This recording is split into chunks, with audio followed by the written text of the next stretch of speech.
አገዛዙ በፈጸመው ድንገተኛ የድሮን ጥቃት በመምህራንና ለፈተና ተቀምጠው በነበሩ ተማሪዎች ላይ ከባድ ጉዳት አድርሷል። አሁንም የተጠናከረ የድሮን ቅኝት እየተደረገ ነው። ሁሉም የፋኖ ሰራዊት ጥንቃቄ እንዲያደርግ አስቸኳይ ጥሪ አስተላልፏል። የድሮን ጥቃቱ በየትኛው ቀጠና ተፈጸመ? መልእክቱን ያስተላለፈው የፋኖ መሪስ ምን አለ? ወዲህ ደግሞ የፋኖ ኃይሎች በአገዛዙ ሰራዊት ላይ የተጠናከረ እርምጃ መውሰዳቸውን ቀጥለዋል። በሁለት ግንባር በተደረጉ ውጊያዎች እጅን ባፍ የሚያስጭን ጀብዱ ተፈጽሟል። ይህ የሆነው በየትኛው ግንባር ነው የሚለውን በቀዳሚነት ይዘናል። የብልጽግናው ሰራዊት እርስ በርሱ እየተጫረሰ ነው። ጥምር ጦሩ በሁለት ጎራ ተሰልፎ ባደረገው የተኩስ ልውውጥ ባለማዕረግ የፖሊስ አዛዥን ጨምሮ በርካታ ሰራዊቱ ሙትና ቁስለኛ የሆኑበት ክስተት ተፈጥሯል። ትናንት ይህንን ያስተናገዱት አመራሮችስ ዛሬ ተሰብስበው ምን ወሰኑ የሚለውን ዝርዝሩን አዘጋጅተናል። ብልጽግናው ግንቦት 24 ታደረኩት ባለው ምርጫ የተሳተፉ የፓርቲ አመራሮች እየታፈኑ ነው ተብሏል። አንጋፋው ፖለቲከኛ በአገዛዙ ታጣቂዎች ታፍነው መወሰዳቸውም ተሰምቷል። ግብጽ በቡድን 7 አባል ሀገራት በድጋሚ ስትሳተፍ ኬንያ ምክትል ፕሬዝዳንቷን ልካለች። የብልጽግናው አገዛዝ በኢትዮጵያ ያመጣውን የዲፕሎማሲ ቀውስ ተከትሎ አገዛዙ ባላንጣ የሚላት ግብጽ አጀንዳዋን ለዓለም ሀገራት የመሸጥ እድሏን ስታገኝ አባል ሀገራቱ በኢትዮጵያ ላይ ላለፉት 9 ዓመታት ፊታቸውን እንዳዞሩ ናቸው። ይህን ተከትሎ አስተያየት ሰጪዎችስ ምን አሉ? ሰላም ጤና ይስጥልኝ። በዓለም ዙሪያ የምትገኙ የጣና ሳተላይት ቴሌቪዥን ተከታታዮች ለሰኔ 10 ያዘጋጀናቸው ወቅታዊና የተሰሙ መረጃዎች ከዚህ ሰዓት ጀምረው ወደ እናንተ ይቀርባሉ። አብራችሁን ቆዩ።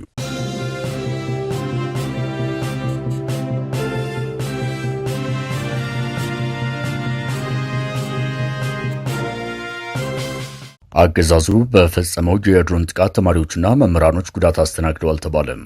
የአገዛዙ እግረኛ ሰራዊት በከፍተኛ ሁኔታ መንኮታኮቱን ተከትሎ ውጊያውን ወደ ሜካናይዝድና አየር ኃይል የቀየረው የብልጽግናው አገዛዝ በጎንደር ቀጠና እስቴ ወረዳ ቆማ ፋሲለደስ ትምህርት ቤት ላይ በፈጸመው ጥቃት በርካታ ተማሪዎችና መምህራን ተጎድተዋል ብለዋል።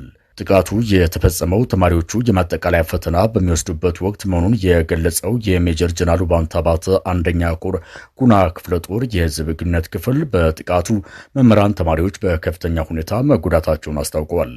በጥቃቱ ህይወታቸው ያለፈና የአካል ጉዳት ያስተናገዱ ተማሪዎችና መምህራን በዝርዝር ባይታወቅም በአገዛዙ የተፈጸመው የድሮን ጥቃት አስከፊም አሳዛኝም ነበር ሲሉ በቦታው የነበሩ የጣና ሳተላይት ቴሌቪዥን ምንጮች ገልጸዋል። አንዲት ሰላማዊ ሴት በድሮን ጥቃቱ ግራ እጇ ክፉኛ እንደተጎዳ የገለጹት የዓይን እማኞቹ በከተማዋ ከፍተኛ ውጥረት ነግሷል ብለዋል። በጎንደር ቀጠና አሁንም ከፍተኛ የሆነ የድሮን አሰሳ በመኖሩ መላው የፋኖ ሰራዊት ራሱን ከጥቃቱ እንዲከላከል የፋኖ መሪው ጥሪ አስተላልፈዋል።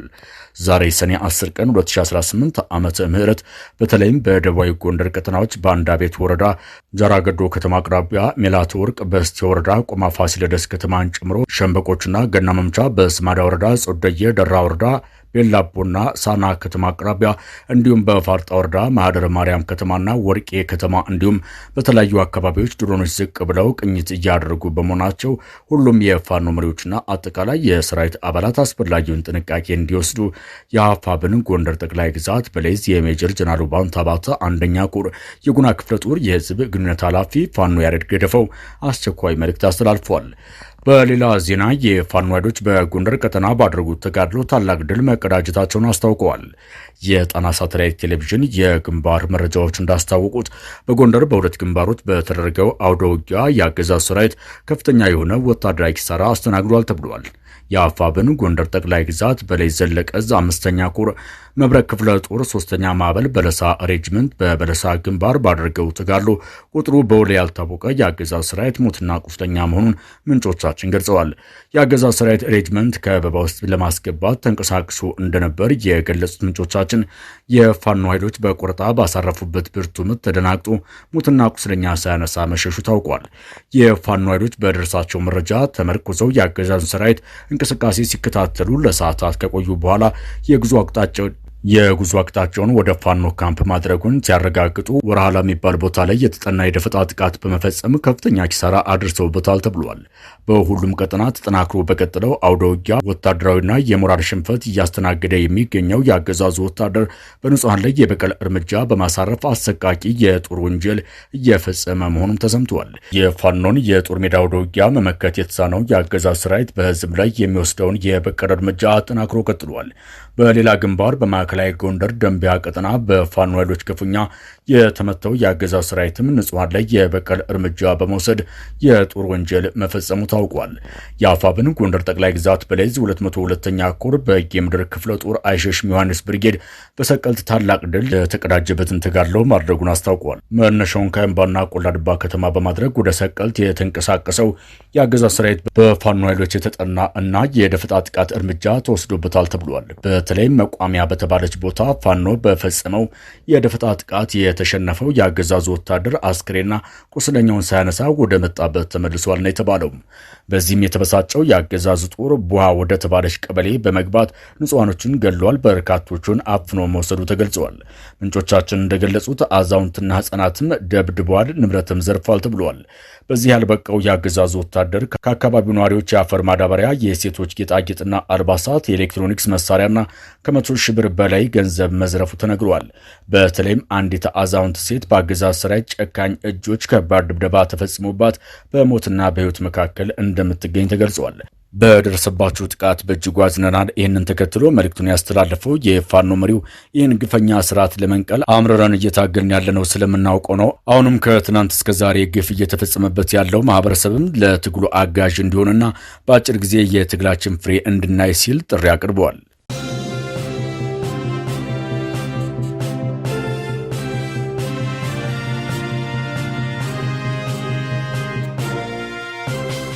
የብልጽግናው አገዛዝ በአማራ ህዝብ ላይ የከፈተውን ጦርነት ተከትሎ ለግዳጅ የገባው የወትሮ ድንበር ጠባቂና የአሁኑ ስልጣን አስጠባቂ ሰራዊት እርስ በርሱ መተማመን ተስኖት ውጊያ ከፍቶ እየተጫረሰ መሆኑ ተሰምቷል። በጎጃም ቀጠና የገባው የአገዛዙ ኃይል ዛሬ እርስ በርስ በከፈተው ውጊያ አንድ የዋና ሳጅን ማዕረግ ያለው የፖሊስ አባልን ጨምሮ 2 የአገዛዙ ሰራዊት አባላትና ሌሎች ታጣቂዎች መሞታቸው ተገልጸዋል። የአማራ ፋኖ ብሔራዊ ንቅናቄ አጼ ቴዎድሮስ ዕዝ 206ኛ ኮር ህዝብ ግንኙነት ለጣና ሳተላይት ቴሌቪዥን እንደገለጸው የአገዛዙ ሰራዊት በምስራቅ ጎጃም ደባይ ጥላት ግንድ ወረዳ በቆይ ከተማ የእርስ በርስ ውጊያ ከፍቶ ለሰዓታት ባደረገው ውጊያ አንድ ዋና ሳጅን ማዕረግ ያለውና ደሳለኝ የተባለ የፖሊስ አመራር በአገዛዙ የመከላከያ አባላት ሲገደል በርካታ የሚሊሻ ኃይሎች ቆስለዋል ብለዋል። የአገዛዙ የመከላከያ አባላትና የፖሊስ አባላቱ ባደረጉት የተኩስ ልውውጥ ቁጥራቸው ያልታወቁ ወታደሮች ሙትና ቁስለኛ መሆናቸውም ተሰምቷል። የብልጽግናው ሰራዊት ቆይ ከተማ ላይ ጎራ ለይቶ በሁለት ቡድን ባደረገው ውጊያ የቆሰሉ በርካታ የሚሊሻ ኃይሎች በደብረ ማርቆስ ሆስፒታል ለሕክምና መግባታቸው የተገለጸ ሲሆን የመከላከያ አባላቱም በካምፕ ውስጥ እንዲታከሙ ባለሙያዎች በግዳጅ መውሰዳቸውን የጣና ሳተላይት ቴሌቪዥን ምንጮች ገልጸዋል። ጣቢያችን ከቦታው በደረሰው መረጃ በአካባቢው የመሸገው የአገዛዙ ሰራዊት ከፖሊስና የሚሊሻ ኃይሎች ጋር ከፍተኛ ልዩነት በመፍጠሩ ምክንያት የእርስ በርስ ውጊያ ሊከፍት ችሏል ብለዋል። ቆይ ከተማ ላይ የአገዛዙ ሰራዊት ጎራ ለይቶ መቅጠሙን ተከትሎ ለሰዓታት የፈጀ የተኩስ ልውውጥ እንደነበርና አሁንም በከተማዋ ከፍተኛ ውጥረት እንደነገሰ መሆኑን ምንጮቻችን ገልጸዋል። ውጥረቱ እስካሁን አለመብረዱን የገለጹት የጣና ሳተላይት ቴሌቪዥን ምንጮች የፖሊስና የሚሊሻ አዛዦች በአካባቢው ተመድበው ከገቡ የመከላከያ አዛዦች ጋር ጎራ ለይተው ተፋጠው ይገኛሉ ብለዋል። በአገዛዙ ኃይል በኩል እየተካሄዱ ያሉት ተደጋጋሚ የእርስ በርስ ውጊያዎች ሰራዊቱ ይፈርሳል በሚል ባለስልጣናቱን በእጅጉ አስጨንቋል ተብሏል። የአካባቢው የኮማንድ ፖስት ወታደራዊ አዛዦችና የዞኑ ደጋፊዎችና የወረዳው ባለስልጣናት አስቸኳይ ስብሰባ ተቀምጠው እንደነበር የገለጹት ምንጮቻችን መፍትሄ ሳያበጁ መለያየታቸው ተረጋግጧል። በውይይቱ የተገኙ የፖሊስ አመራሮችም ለኮማንድ ፖስቱ አዛዦች ያቀረቡትን ቅሬታ ለጣና ሳተላይት ቴሌቪዥን የገለጹት የውስጥ ምንጮቻችን እናንተኛን ትንቁናላችሁ፣ የአማራ ህዝብም ባንዳ እያለ በየሄድንበት ያሸማቅቀናል፣ ፋኖችም ቢሆኑ ከእናንተ ይልቅ በእኛ ላይ ይጨክኑብናል። ምክንያቱ ደግሞ እኛ ከቅርብ ወንድሞቻችን ጋር እየተዋጋን በመሆኑ ነው። ነገር ግን ይህንን የሚረዳን አካል መከላከያም ለመንገድ መሪ ነው የሚፈልገን፣ አባሎቻችንም ከፊት እንዲሰለፉ በመደረጋቸው በሚደረገው ጦርነት እያለቁብን ነው። ይህን ሁሉ ግፍ እያስተናገድን ግን በመከላከያ እናልቃለን። ዛሬም አባሎቻችን እርስ በርስ ለመታኮስ የደረሱት ቀደም ብሎ በመጣ መናናቅ ነው ማለታቸውን አረጋግጠዋል። የአገዛዙ ሰራዊት አዛዦች በበኩላቸው እናንተ ከፋኖ ኃይሎች ጋር ቅርብ ቁርኝት አላችሁ፣ በጉዞ ላይ የሚፈጸሙ ጥቃቶች በእናንተ መረጃ ሰጭነት ነው በሚል ዱላ ቀረሽ ወቀሳ ማቅረባቸው ተገልጿል። አመራሮቹ በዚህ መንገድ ሲከራከሩ ከቆዩ በኋላ ሳይግባቡ ውይይቱ እንደተቋረጠ የታወቀ ሲሆን በከተማዋ በሚገኙ የሰራዊት አባላትም ጎራ ለይተው በየምሽጋቸው አድፍጠው እንደሚገኙ ከቆይ ከተማ የደረሱን መረጃዎች ያመላክታሉ።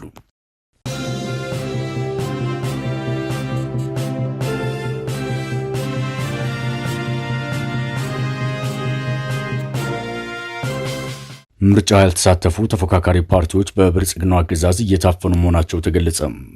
የብልጽግናው ስርዓት ግንቦት 24 አደረኩት ባለው የጨረባ ምርጫ አገር በጦርነት እየታመሰችና መራጮች በሌሉበት ምርጫ ላይ እምነት የለንም በሚል ራሳቸውን ከእጩነት ያገለሉ ፖለቲከኞች እያሰረ መሆኑ ተሰምቷል። በምርጫው ገለልተኝነትና ቅቡልነት እምነት የለንም በሚል አንወዳደርም በማለት ከምርጫው የወጡ ፖለቲከኞች በአገዛዙ ጥርስ ተነክሶባቸው የነበረ ሲሆን በአሁኑ ሰዓት ከያሉበት እየተያዙ ወደ እስር ቤት እየገቡ ነው። ላብነትም በድሬዳዋ ከተማ አስተዳደር የግል ተወዳዳሪ ሆነው ቀርበው የነበሩ ዶክተር ሀብታሙ አለሙ መታሰራቸውን የጣና ሳተላይት ቴሌቪዥን የመረጃ ምንጮች ገልጸዋል። የብልጽግናው አስተዳደር ምርጫው ለምን ተቸ፣ ለምንስ ከውድድር ወጣ በሚል ዶክተር ሀብታሙ አለሙን ትናንት ሰኔ 9 ቀን 2018 ዓ.ም ወደ ስራ ቦታቸው በመጓዝ ላይ ያሉ በቁጥጥር ስር አውሏቸዋል ነው የተባለው።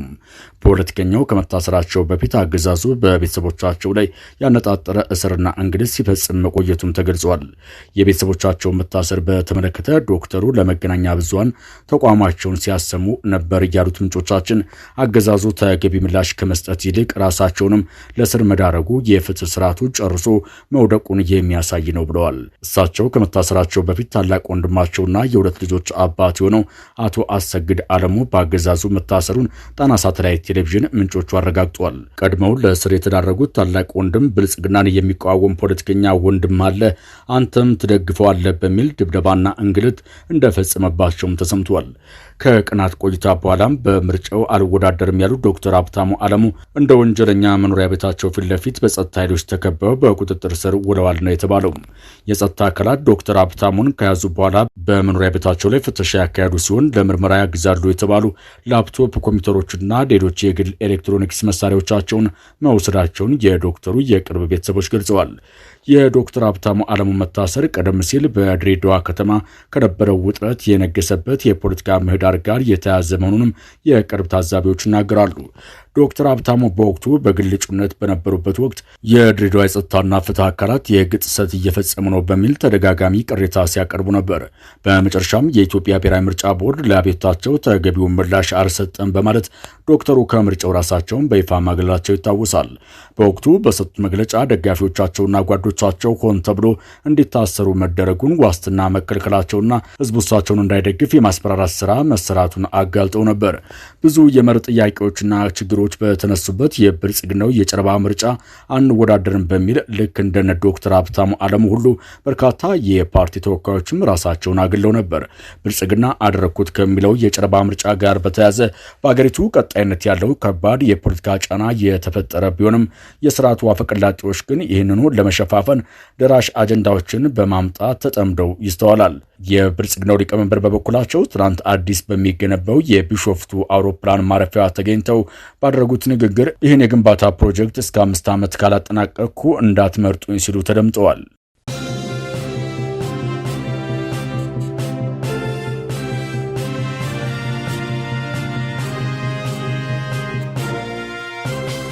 የሀያላኗ አሜሪካ፣ ካናዳ፣ ፈረንሳይ፣ ጀርመን፣ ጣሊያን፣ ጃፓን፣ እንግሊዝ እንዲሁም የአውሮፓ ህብረትን ያቀፈው የቡድን 7 ስብሰባ በፈረንሳይ እየተካሄደ ነው። በዘንድሮ የቡድን 7 መድረክ ከአፍሪካ አህጉር ግብፅና ኬንያ በተጋባዥነት ተገኝተዋል። አብይ አህመድና የብልጽግናው አስተዳደር ግን ከዚህ ታላቅ መድረክ ተባረዋል። ሀያላኑ የዓለም ግዙፍ ኢኮኖሚ አንቀሳቃሽ የሆኑት የቡድን 7 ጂ7 አባል ሀገራት በዋናነት በደህንነት፣ በኢኮኖሚ፣ በጦርነትና ሰው ሰራሽ አስተውሎት ኤአይን በተመለከተ ይመክራሉ ተብሏል። ኢትዮጵያ የህወሓት መስራችና የኢህአዴግ ሊቀመንበር በነበሩት መለስ ዜናዊ ዘመን እንደ አውሮፓውያን አቆጣጠር በ2005፣ 2008፣ 2009፣ 2010 እና በ2012 ዓ.ም በቡድን 7 ስብሰባ ላይ በተጋባዥነት መሳተፏ ይታወሳል። የወትሮው የኢህአዴጉ ሊቀመንበር ከሞቱ በኋላም በአቶ ኃይለማርያም ደሳለኝ የስልጣን ዘመን በ2015 እና በ2017 ኢትዮጵያ በሀያላኑ ስብሰባ ተጋብዛም ተገኝታለች። ዘንድሮ በፈረንሳይ እየተካሄደ ባለው ስብሰባ ኬንያ በጠቅላይ ሚኒስትር ዊልያም ሩቶ፣ ግብጽ ደግሞ በፕሬዝዳንቷ አብዱልፈታህ አልሲሲ ተወክለው በቡድን 7 አባል ሀገራት ስብሰባ ላይ እየተሳተፉ ነው።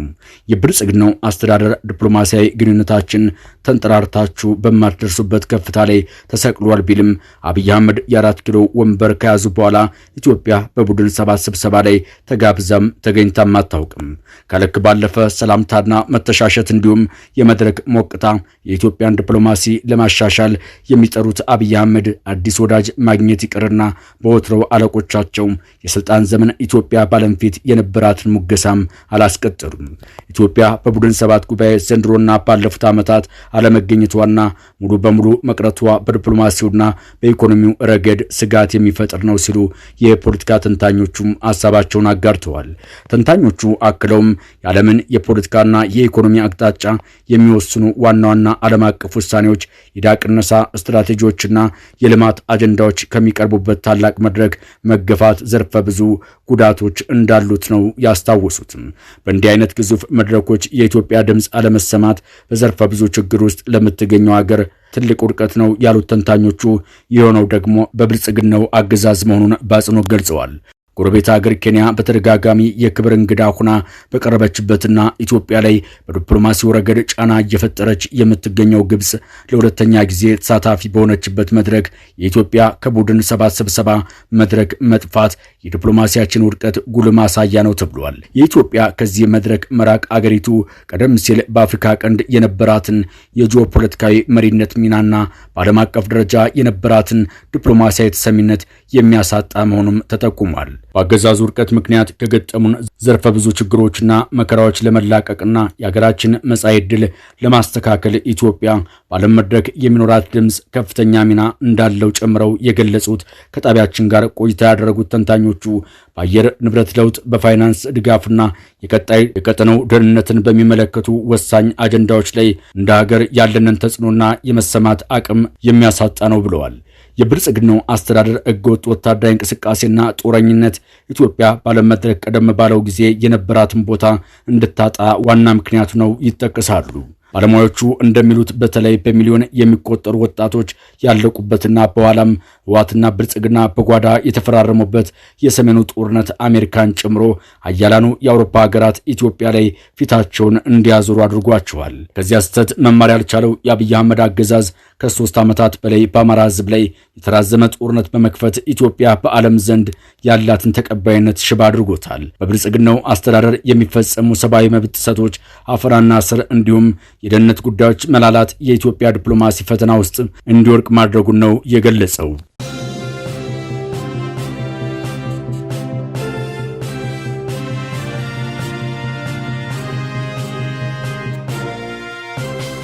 ከጣና ሳተላይት ቴሌቪዥን የዛሬ ዜናዎቻችን በዚህ አበቃን። ሰብስክራይብ፣ ላይክ፣ ሼር በማድረግ የቻናላችን ቤተሰብ ይሁኑ። አብራችሁን ስለነበራችሁ እናመሰግናለን። ጤና ይስጥልን።